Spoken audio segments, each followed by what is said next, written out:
اللہ الرحمن الرحیم۔ تمام دیکھنے اور سننے والوں کو میری طرف سے السلام علیکم۔ رات کے وقت آپ کو یہ ویڈیو کر رہا ہوں جی۔ پہلی ویڈیو جو مولانا فضل الرحمان صاحب پر کی، اس کے اندر کچھ چیزیں بیان کرنے کی کوشش کی ہے، اور اب اس میں مزید خبریں کچھ عمران خان صاحب کے متعلق، کچھ اور جو سیاسی خبریں ہیں جی وہ اس میں شیئر کرنے کی کوشش کرتے ہیں، کچھ الیکشن کے متعلق بات کرنے کی کوشش کرتے ہیں۔ سب سے پہلے بات کرتے ہیں جی کہ عمران خان صاحب کی پارٹی، جس کے اوپر مختلف قسم کے مقدمات، مختلف قسم کے جناب پریشرز آ رہے ہیں، اور اس کے بعد پاکستان تحریک انصاف توڑی جا رہی ہے، اور تمام کینڈیڈیٹ جو ہیں وہ ایک قسم کے مکمل طور پر جو ہے ان کو تباہ و برباد کر دیا گیا۔ نہ ان کا بیانیہ رہا، نہ ان کا جناب مقام رہا، نہ ٹھکانہ رہا۔ جو عمران خان صاحب کے ساتھ کھڑے ہیں وہ روپوش ہیں، جو گنگا نہا کے پریس کانفرنس کر کے آ رہے ہیں، واشنگ مشین سے نہا کے آ رہے ہیں، وہ جناب والی گھوم پھر رہے ہیں، اپنی الیکشن کمپین کر رہے ہیں، یا جو بھی ہیں وہ استحکام پاکستان پارٹی کے اندر جوائننگ دے رہے ہیں، یا کنارہ کشی اسد عمر صاحب کی طرح کر رہے ہیں، انہوں نے سیاست چھوڑ دی ہے۔ اسی طرح جناب وہ اپنی آزادی کے ساتھ گھوم پھر رہے ہیں۔ جہاں پاکستان کے تحریک انصاف تقریر کرتی ہے، جلسہ کرنے کی کوشش کرتی ہے، وہاں پر جناب پولیس پہنچ جاتی ہے اور ان کے کیمپ اکھاڑ دیے جاتے ہیں، اور پتہ نہیں کیا کچھ ان کے ساتھ کیا جاتا ہے۔ کراچی کے اندر پاکستان تحریک انصاف نے جلسہ کرنے کی کوشش کی، ہائی کورٹ سے اجازت لی، لیکن پولیس نے جناب وہاں سارا نظام درم برم کر دیا۔ اتنے پاکستان تحریک انصاف کے کارکن نہیں ہوں گے جتنی وہاں پر پولیس پہنچ گئی، جو رائے کے مطابق خبر آئی، جو سوشل میڈیا پر جو ہے تصویریں جو ہیں وہ شیئر کی گئی یا ویڈیوز آئی ہیں، اس کے حساب سے پولیس بے شمار جو ہے پاکستان تحریک انصاف کے کارکنوں کو وہ جمع نہیں ہونے دیا گیا۔ لیکن دوسری طرف جو شیر افضل مروہ صاحب ہیں، انہوں نے جناب مردان کے اندر آج جلسہ کیا، اور مردان کے اندر انہوں نے بڑی اہم دن گزارا ہے، جس کے تحت انہوں نے بڑی کامیابی سمیٹی ہے، اور وہاں پر بھی یہی نظام جو ہے وہ اختیار کرنے کی کوشش کی گئی کہ جناب پولیس بلائی گئی، پاکستان تحریک انصاف کے کارکنوں کو ڈرانے کی کوشش کی گئی، لیکن پاکستان تحریک انصاف کے کارکن جناب مردان کے اندر ڈٹ گئے، اور پھر ڈٹ گئے، ایسے ڈٹے کہ پھر پولیس کو پسپائی اختیار کرنا پڑی۔ وہ جس طریقے سے پھر پولیس پسپائی اختیار کرتی ہے، وہ پھر اسی طرح وہ واپس بھاگے، جس طرح چڑھائی کی تھی اسی سپیڈ سے، اس سے زیادہ سپیڈ سے وہ جناب واپس گئے، اور پھر پاکستان تحریک انصاف نے وہ جناب اپنا جو کنونشن کرنا تھا یا جو بھی کرنا تھا وہ کیا انہوں نے۔ شیر افضل مروہ صاحب نے وہاں جناب بڑا کامیاب دن گزارتے ہوئے عمران خان صاحب کے ساتھ ایک وعدہ کیا گیا تھا، جس میں انہوں نے 5 بندوں کے نام عمران خان صاحب کو دیے تھے، جن میں سے عمران خان صاحب نے ایک آدمی کو کہا تھا کہ اس کو میں نے اپنی پارٹی میں نہیں لینا۔ اس کی کیا وجوہات تھی، پھر انہوں نے نام بھی اپنا نہیں بتایا تھا اس بندے کا، انہوں نے کہا تھا کہ پردہ رکھوں گا میں اس بندے کا، تو انہوں نے پردہ رکھا، پھر پریس کانفرنس میں نام نہیں بتایا۔ مردان کے اندر ایک بڑا طاقتور گروپ ہے جی، جبران خان گروپ کے نام سے جانا جاتا ہے، سیاسی بیک گراؤنڈ ہے اس آدمی کا، تو وہ جناب پاکستان تحریک انصاف کے اندر اپنے تمام ساتھیوں، اپنے پورے گروپ کے ساتھ وہ پاکستان تحریک انصاف کے اندر شامل ہو گئے جی۔ شیر افضل مروہ صاحب، ان کی وساطت سے جو پاکستان تحریک انصاف کے اندر جو بریک لگی ہوئی تھی، ایک وہ پہلے خٹک صاحب، داؤد خٹک صاحب شامل ہوئے ہیں، وہ بھی شیر افضل مروہ صاحب نے جناب ان کو انٹروڈیوس کروایا، جو JUIF سے تعلق تھا ان کا۔ اب جناب یہ جو جبران خان ہے، یہ بھی شیر افضل مروہ صاحب کی وساطت سے پاکستان تحریک انصاف کے اندر شامل ہوئے ہیں جی۔ اس وقت جو پاکستان کے تحریک انصاف کے ساتھ شامل ہونا، یہ بڑے دل گردے کا کام ہے جی۔ جو اس وقت حالات چل رہے ہیں، اس حساب سے پاکستان تحریک انصاف کے اندر اگر کوئی آدمی شامل ہو رہا ہے تو بڑا دلیر اور کوئی طاقت والا آدمی ہوگا، جو اپنے آپ کو خود کو خطرے میں ڈالتے ہوئے جناب خطروں کا کھلاڑی بن کر وہ سامنے آیا، خان کا کھلاڑی بنا، اور آنے والے دنوں کے اندر وہ الیکشن آف پاکستان تحریک انصاف کی طرف سے وہ لڑیں گے، اور جس طرح کا KPK کے اندر عوام سے وہ ان کو رسپانس ملے گا، اس میں کوئی دو رائے نہیں ہے۔ جو سروے آئے ہیں اس کے مطابق پورے پاکستان کے اندر جو عمران خان صاحب کی مقبولیت ہے، جو KPK کے اندر ہے، وہ ایک علیحدہ ہی معیار رکھتی ہے۔ بہرحال کہ جی دوسری طرف پرویز خٹک صاحب جو ہیں، ان کی طرف سے ایک خبر ذرائع کے مطابق خبر آئی ہے، میں اس کو کنفرم نہیں کرتا جی، غیر حتمی غیر سرکاری طور پر، کہ پرویز خٹک صاحب شاید میرے جناب چیف جسٹس قاضی فائز عیسی صاحب نے کہا تھا کہ الیکشن پر کوئی بات نہیں کرنی، لیکن ایک خبر ہے جی، اس خبر کے تحت کہ آنے والے دنوں کے اندر شاید وہ پٹیشن دائر کریں کہ موسمی حالات جو ہیں وہ خراب ہیں، اور موسمی حالات خراب ہونے کی وجہ سے آپ کچھ ٹائم جو ہے KPK کی جو صوبہ ہے اس کو دے دیں۔ یہ درخواست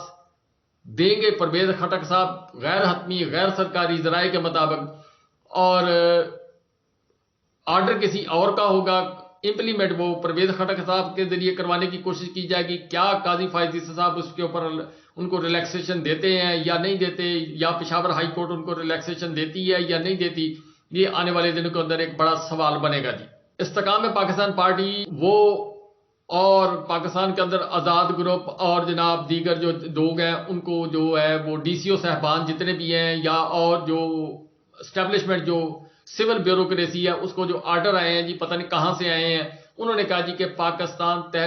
مسلم لیگ کی طرف جناب تمام توپوں کا رخ جو ہے اس طرف کر دیا جائے. یعنی جو بندہ الیکشن لڑنے والا، جو بندہ جی سپورٹ کرنے والا، جو بندہ جی ان کے اوپر انویسٹمنٹ کرنے والا، جو بیک بینچز ہوتے ہیں، جو چار پائیوں پر بیٹھے ہوئے شہروں کے اندر نظر آتے ہیں، پھر وہ جناب آپ سے ووٹ مانگتے ہیں، وہ ان سب لوگوں کو جناب کٹھا کٹھا کر کے تو تھیلے کے اندر ڈال دیا جائے، جس طرح پاکستان مسلم لیگ کے تھیلے کے اندر ڈالا گیا جی ایم کیو ایم کو. اور کچھ جناب اور جو دھڑے ہیں چھوٹے چھوٹے پنجاب کے اندر، کاف لیگ ہو گئی اور اس طرح جو چھوٹی چھوٹی جماعتیں ہیں جی اس میں وہ ساری جناب پاکستان مسلم لیگ کے اندر ڈالی جاتی ہے. باقی اگلی جو بات ہے پھر وہ لمبی ہے، وہ علیحدہ ویڈیو جو ہے اس کے اوپر کرتے ہیں جی. اچھا یہ ہو گیا. اب اسد اللہ خان صاحب ایک صحافی ہیں جی، انہوں نے جو ہے ایک خبر شیئر کی ہے جی ٹویٹر کے اوپر. ان کے ذرائع کے مطابق انہوں نے کہا جی کہ جو اس وقت پریشانی بنی ہوئی ہے نواز شریف صاحب کے لیے، ایک جو سروے آ رہے ہیں وہ پریشان کون ہے، دوسرا جناب عوام کے اندر جو رد عمل آ رہا ہے وہ پریشان کون ہے، تیسرا جو پاکستان پیپلز پارٹی اور پاکستان تحریک انصاف نے ایک بیانیہ شروع کر دیا جی لاڈلے والا، یا کیا اب اس کا پتہ نہیں کیا معنی ہوگا لاڈلے کا، تو وہ جناب ایک بیانیہ اس سے بچنے کے لیے عمران خان صاحب پر تھا نا جی، تو وہ ان کو کہتے تھے سلیکٹر اور سلیکٹڈ کی گردان کرتے تھے. اب یہ جو بیانیہ ہے اس بیانیے کے تحت نواز شریف صاحب جو ہے وہ اپنے اوپر جو کوئی ایسی جو لیبل نہیں لگوانا چاہتے، انہوں نے جناب پاکستان مسلم لیگ کے تمام جو سینئر لیڈرشپ ہے ان کو عرفان صدیقی صاحب کو بلایا اور کہا جی کہ اس بیانیے سے جان چھڑوائی جائے، اس سے ہٹ کے کوئی نیا بیانیہ تلاش کیا جائے تاکہ میں عوام کے اندر جاؤں تو کوئی بیانیہ لے کے جاؤں. اب عرفان صدیقی صاحب کیا بیانیہ دے سکتے ہیں جی؟ عرفان صدیقی صاحب جو ہے وہ ایک بزرگ ہے اور پرانی سوچ کے مالک ہیں، وہ کیا بیانیہ دیں گے؟ وہ نہیں دے سکتے جی. کچھ جناب پاکستان مسلم لیگ کے سینئر جو رکن اسمبلی ہیں ان کو کہا گیا کہ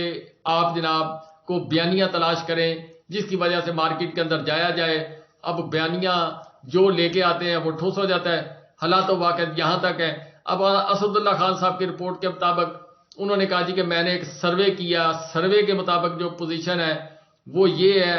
کہ جو اوریجنل سروے تھا عمران خان صاحب کی پوزیشن جو تھی وہ 84 اور 80 سے 84 تک تھی، اور پاکستان مسلم لیگ جو ہے وہ 15% پہ اوپر تھی. کہتے پھر میں دفتر میں جا کے بیٹھ کے سوچتا رہا کہ کیا کروں، یہ اگر میں نے اوریجنل سچویشن بتا دی تو میری شامت آ جائے گی، یا مطلب جو بھی ہے میرے اوپر سختی ہوگی، یا اس وقت آرڈر ہے نہیں کہ کوئی چیز جو ہے اس کو ایسے نہیں بیان کرنا جس میں نواز شریف صاحب کو کی کوئی کمزوری ظاہر ہو، یہ آرڈر ہے جی کہیں سے آیا ہوا. تو اس کے اوپر پھر اسد اللہ خان صاحب نے سوچ کر اس کو ذرا مینج کرنے کی کوشش کی، پھر اس کو کمپرومائز کیا، 60% پہ عمران خان صاحب کو لے کے آئے 84 سے، تو نواز شریف صاحب کو جناب 15 سے اٹھا کر پھر 40 کے قریب لے کے آئے. یہ چیزیں جو ہیں یہ نواز شریف صاحب کے لیے آنے والے دنوں کے اندر پریشان کون ہے. اور پاکستان کی استحکام پاکستان پارٹی جو ہے وہ اس لیے پریشان ہے کہ تمام لوگوں کو جو سول بیوروکریسی ہے اس کو جو حکم دیا گیا کہ آپ نے تمام جو لوگ ہیں ان کو جمع کر کے نواز شریف صاحب کے کھاتے میں ڈالنا تاکہ نواز شریف صاحب کامیاب ہوں. یہ پوزیشن ہے جی اس وقت نواز شریف صاحب کی اور ان کی جماعت کی. رات کے خبرنامے کے اندر بتایا جا رہا تھا کہ شہباز شریف صاحب بیٹھے ہوئے ہیں جناب، کچھ پاکستان مسلم لیگ کے اندر لوگ شامل ہو رہے ہیں. آج میں راز صاحب کا ایک انٹرویو سن رہا تھا جس کے اندر انہوں نے بہت ساری باتیں جو ہے وہ اپنے آپ کو صفائی میں پیش کی ہیں، اور پھر جناب اس کو 9 مئی کے واقعات جس کی پورا پاکستان مذمت کرتا ہے، انہوں نے کہا جی کہ پہلے ان کی 25 کالیں آئی تھی، پھر وہ جناب انہوں نے جو آج انٹرویو دیا اس میں انہوں نے کہا جی وہ پہلے کی تھی، اس دن کی نہیں تھی. حالانکہ جب ان کے اوپر کیس بنے تھے تو وہ اسی دن کی کالیں جو ہیں وہ انہوں نے کی ہیں جس طرح باقیوں نے کی ہوگی. تو اب جناب وہ جب آگے سے سوال کیا گیا کہ آپ کو سب کچھ معاف ہو گیا، جو پریس کانفرنس کر رہا ہے وہ اس کو معافی مل جاتی ہے، جو پریس کانفرنس نہیں کرتا اس کے لیے معافی نہیں. تو انہوں نے بس ڈھکے چھپے لفظوں کے اندر جناب اپنے آپ کو بچانے کے. انہوں نے کہا جی کہ عمران خان صاحب کو اس طرح مقدس بنایا گیا کہ جیسے کوئی اللہ معاف کرے جی کوئی بزرگ شخصیت ہوتی ہے، لیکن ہم سیاستدان ہیں، ہمارے لیے تمام راستے کھلے ہوئے. بس میں یہ اتنا ہی لفظ ذرا کہہ دیتا ہوں، آپ اس سے سمجھ لیں. لیکن پھر بھی انہوں نے احتیاط کا دامن رکھا جی. کچھ سوالات وہ اینکر صاحب جو ہیں انہوں نے سخت بھی کیے، لیکن انہوں نے سافٹ کارنر بھی رکھا. ایک رفاقت ہے جی. آنے والے دنوں کے اندر انہوں نے کہا جی کہ ہم آنے والے 30 تاریخ کے بعد کو بڑا مارکا مارنے کے جا رہے ہیں. بڑی جو کوئی مہم چلانے پاکستان کے اندر جائیں گے، جس کے ذریعے ووٹ بھی اکٹھے کریں گے اور دیگر بہت سارے مطلب کہ جو بھی چیز کریں گے وہ پارٹی کی پروگرس کے لیے کریں گے، اور آنے والے دنوں کے اندر پاکستانی عوام کو ریلیف دیتے ہوئے نظر آئیں گے. میں نے پاکستان تحریک انصاف کا ساتھ وقت گزارا ہے، بہت کوئی سیکھا جی وہاں سے. لیکن اب میں جناب عمران خان صاحب نے کرپشن جو ہے وہ اس کا جو شور کیا تھا اتنی کرپشن نہیں نکال سکے، اور دیگر اس طرح کے مطلب کہ کچھ چھوٹے چھوٹے الزامات لگائے ہیں عمران خان صاحب پر. کو بشرا بی بی کے صاحب سے انہوں نے کہا جی کہ یہ حرکت نہیں کرنی چاہیے جو بھی کر رہے ہیں. اب بشرا بی بی صاحبہ جو ہیں ان کے متعلق جو خبر آ رہی ہے کہ نیب صاحبہ جو ہے ان کو گرفتار کرنا چاہتی ہے، اور نیب صاحبہ کے اوپر پریشر ہے جی کہ ان کو گرفتار کیا جائے. آنے والے دنوں کے اندر ہو سکتا ہے جی بشرا بی بی گرفتار ہو جائے تاکہ عمران خان صاحب پر پریشر بڑھایا جائے، وہ ہماری بات مان لیں. کیا عمران خان صاحب مانیں گے یا نہیں مانیں گے؟ خاور مانیکا صاحب ان کے اوپر بھی دباؤ بڑھایا ہوا ہے، وہ کیا مانتے ہیں یا نہیں مانتے، یا عمران خان صاحب کو مجبور کیا جائے کہ جناب کوئی جس طرح جمائمہ خان والا فیصلہ کرنا پڑے وہ اس طرح عمران خان صاحب ہو سکتا ہے جی کو فیصلہ کریں یا نہ کریں. لیکن ان کی کوشش یہ ہے کہ جیسا فیصلہ اس وقت ہوا تھا ایسا ہی اب ہو جائے. آنے والے دنوں کے اندر ریحام خان جو ہیں وہ بھی آپ کو ایکٹیو ہوتی ہوئی نظر آئیں گی جی. آنے والے دنوں کے 1-2 ہفتے کے اندر اندر وہ اٹیکنگ پوزیشن میں آ جائیں گی عمران خان صاحب پر. وہ بھی اپنے جناب وار جو ہے کریں گی. ایک بڑا میڈیا چینل جو ہے اس کے ساتھ ان کا رابطہ ہو گیا جی، اور باقاعدہ طور پر وہ پروگرام کیا کریں گی، اور مین ٹائمنگ جو ہے اس کے اندر وہ پروگرام کریں گی. یہ صورتحال حالات و واقعات اس طرح جا رہے ہیں جی. اب حالات و واقعات سب کو اگر سمیٹا جائے، عمران خان صاحب کو یہ کارنر کرنے کی طرف جا رہے ہیں جی. ان کا خیال ہے کہ تمام لوگ جو ہیں پکڑ لیے جائیں گے، تمام لوگوں کو جو ہے الیکشن نہیں لڑنے دیا جائے گا، تمام لوگ جو ہیں وہ قابو میں رکھ کر لیے جائیں گے. لیکن عمران خان صاحب جیل کے اندر بیٹھے ہوئے ہیں جی. وہ جو کچھ وہاں پر بیٹھ کر سوچ رہے ہیں، اکیلے بیٹھ کر سوچ رہے ہیں، کچھ مشاورت کر رہے ہیں، وہ اپنا ایک پیغام دیتے ہیں. ان کا جو کچھ کیا ہوا ہے، 1 ہفتے کی جو محنت کی ہوتی وہ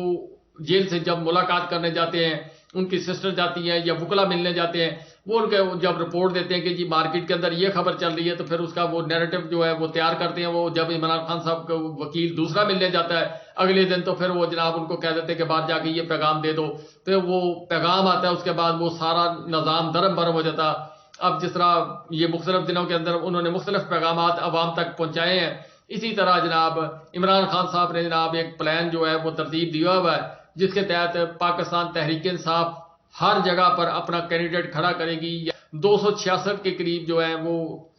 ہیں سیٹیں قومی کی. اب وہ تمام جگہ پر جناب وہ اپنے کینڈیڈیٹ جو ہے کھڑے کیے جائیں گے، اور کھڑے کرنے کے بعد جناب الیکشن لڑا جائے گا. جو اس وقت میڈیا کے اندر خبر چل رہی ہے وہ 3 پلیئر ہوں گے جی. یعنی 1 2 3 میں نے پہلے بھی ویڈیو میں بتایا کہ ایک ہوگا اس کے پیچھے کورنگ، دوسرا ہوگا اس کے پیچھے تیسرا ہوگا. یہ کیوں کیا جا رہا ہے؟ کئی جگہ پر ہو سکتا ہے جی 5 آدمیوں تک پاکستان تحریک انصاف نے ارینجمنٹ کر کے رکھا ہوا جی کہ اگر ایک غائب ہو، دوسرا غائب ہو، تیسرا غائب ہو، اور ہو سکتا ہے جی اس کے ساتھ ساتھ کچھ لوگ جو ہیں وہ احتیاطی طور کے اوپر آزاد جو ہے وہ حیثیت میں اپنے کاغذات جمع کروائیں، اور پھر اگر خدا نخواستہ پاکستان تحریک انصاف کا کوئی ووٹر جو ہے وہ کینڈیڈیٹ جو ہے اس کو گرفتار کر لیا جاتا ہے عین موقع کے اوپر، تو پھر پاکستان کی تحریک انصاف کی جو اگلی جو ہے اسٹریٹجی وہ یہ ہوگی کہ اناؤنس کر دیا جائے گا کہ اس ضلع کے اندر جو آزاد امیدوار کھڑا وہی پاکستان تحریک انصاف کا کینڈیڈیٹ ہے، تو آپ اس کو ووٹ ڈالیں. یعنی عمران خان صاحب ان کو ہر طرح سے ٹف ٹائم دینے کی پوزیشن میں ہے، اور ٹف ٹائم دیں گے. تقریباً جو پاکستان تحریک انصاف کے پاس لوگ کینڈیڈیٹ ہیں وہ تقریباً 7,000 کے قریب لوگ ہیں جی جو پائپ لائن کے اندر ہیں. سیٹیں 266 ہیں پائپ لائن کے اندر، اور قومی کی صوبائی کی تمام ملا ملو کے بھی آپ تمام صوبوں کی جمع کر لیں تو جتنے بھی 1,000 بندہ ہوگا، لیکن 7,000 کے قریب لوگ ہیں جو اس وقت جو ہیں کینڈیڈیٹ ہیں، جو خواہش مند ہیں پاکستان تحریک انصاف کے ساتھ پیچ اپ کرنے کے لیے. باقی آنے والا وقت بتائے گا جی کہ کس کس کے ساتھ اتحاد کیا جاتا ہے یا نہیں کیا جاتا. یہ چند ایک خبریں ہیں جو میں نے آپ کو پہنچانے کی کوشش کی ہے. بیسیکلی آج کو بڑی خبر تو مولانا فضل الرحمان صاحب کی ہے، جس کے اوپر میں نے آپ کو سمجھانے کی کوشش کی ہے. آپ خود فیصلہ کریں اور انجوائے کریں.